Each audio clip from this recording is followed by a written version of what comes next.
සුබ දවසක් ඔයාලට. අද මං අරන් ආවේ පිටි අනන්නේ නැතුව පිපෙන්න තියන්නේ නැතුව පහසුවෙන්ම හදාගන්න පුළුවන් අල රොටි රෙසිපි එකක්. මේ රොටි එක ඩිනර් එකට, බ්‍රෙක්ෆාස්ට් එකට, ටී ටයිම් එකට වගේම පොඩි අයට ලන්ච් බොක්ස් එකට දාන්නත් හරිම පහසුවෙන් හදාගන්න පුළුවන්. එහෙනම් අපි ඉක්මනින්ම වීඩියෝ එක පැත්තට යමු. දැන් අපි මුලින්ම රොටි එකේ ෆිලින් එක හදාගමු.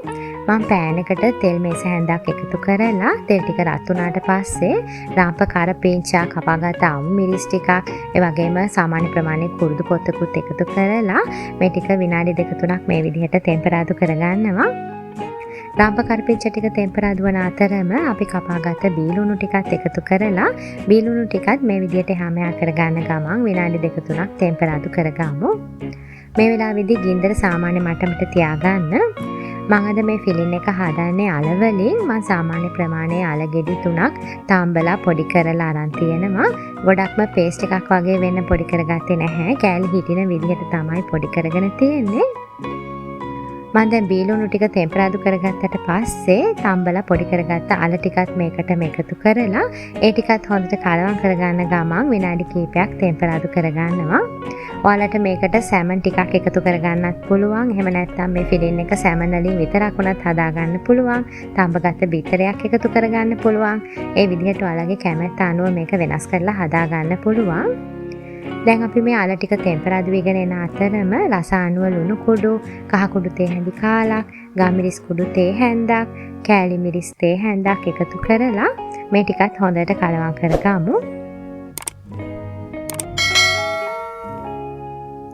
දැන් මම මේ අල ටික විනාඩි 2-3ක් වගේ ටෙම්පරාදු කරගත්තා. දැන් මේ ටික ටෙම්පරාදු කරගත්තට පස්සේ අපි මේ රාම්පේ කෑලි කුරුදු පොත්ත එහෙම ඉවත් කරගන්න ඕනේ.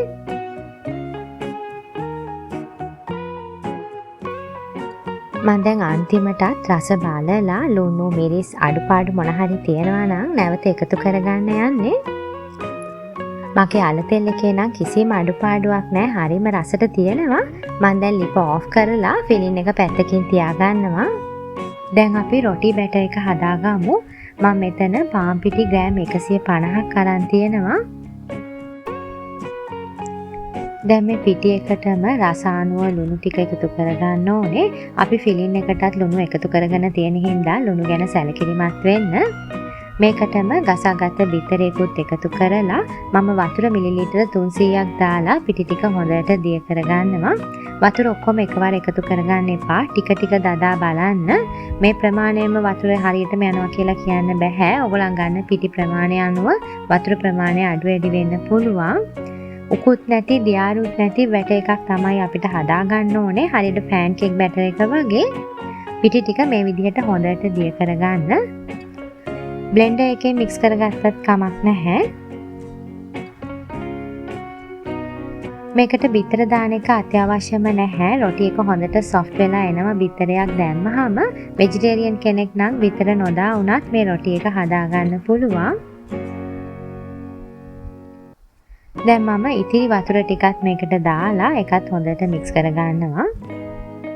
මම මේ රොටි එක හදන්න අවශ්‍ය වෙන ද්‍රව්‍ය ඩිස්ක්‍රිප්ෂන් බොක්ස් එකේ දානවා. ඔයගලන්ට අවශ්‍ය ද්‍රව්‍ය එකෙන් බලන්න පුළුවන්.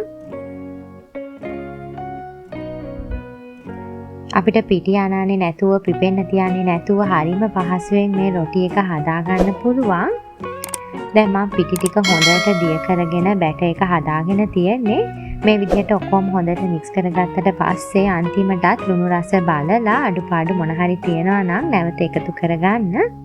මේ වගේ බැටර් එකක් තමයි අපිට හදාගන්න ඕනේ. දැන් අපි රොටි ටික හදාගන්න ගින්දර සාමාන්‍ය මට්ටමේ තියලා පෑන් එකට මේ විදිහට තෙල් ටිකක් බ්‍රෂ් කරගෙන තෙල් ටික රත් වීගෙන එනකොට අපි පිටි මිශ්‍රණය දාගමු. මම තෝසෙ හැන්දෙන් හැඳි එකමාරක් මේ පිටි මිශ්‍රණය දාගන්නවා. මම තෝසෙ හැන්ද පාවිච්චි කරේ. එතකොට අපිට හැම රොටි එකක්ම එකම ප්‍රමාණයට ගන්න පුළුවන්. දැන් මේ රොටි එක විනාඩි 2-3ක් මේ විදිහට කුක් වීගෙන එනකොට අපි දැන් මැද ෆිලින් එක මේ වගේ පැත්තකින් තියාගෙන රොටි එක නමා ගන්න ඕනේ. රොටි එක බාගෙට වගේ කුක් වෙනකොට නමා ගන්න. ඒකල හැන්දෙන් මේ විදිහට තද කරගන්න.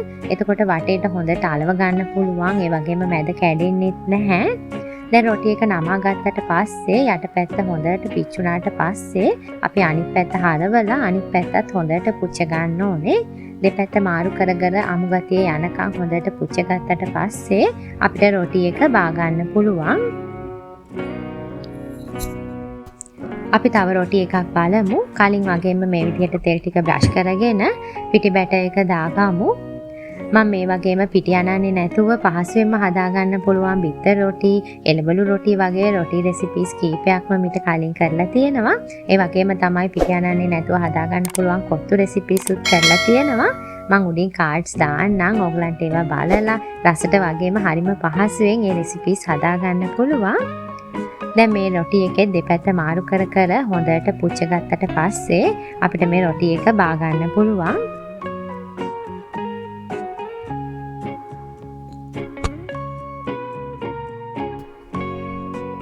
මම දැන් අල රොටි ටික හදාගෙන ඉවරයි.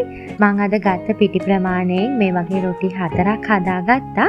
ඔයගලන් ගන්න පෑන් එක අනුව මේ රොටි ප්‍රමාණය වෙනස් වෙන්න පුළුවන්. ඉතින් මගේ රොටි ටික නම් හරිම රසට හරිම සොෆ්ට් එකට තියෙනවා. ඕගොල්ලන්ටත් මේ වගේ අල රොටි එකක් ටී ටයිම් එකට, ඩිනර් එකට, බ්‍රෙක්ෆාස්ට් එකට මේ ඕන වෙලාවක හරිම පහසුවෙන් හදාගන්න පුළුවන්.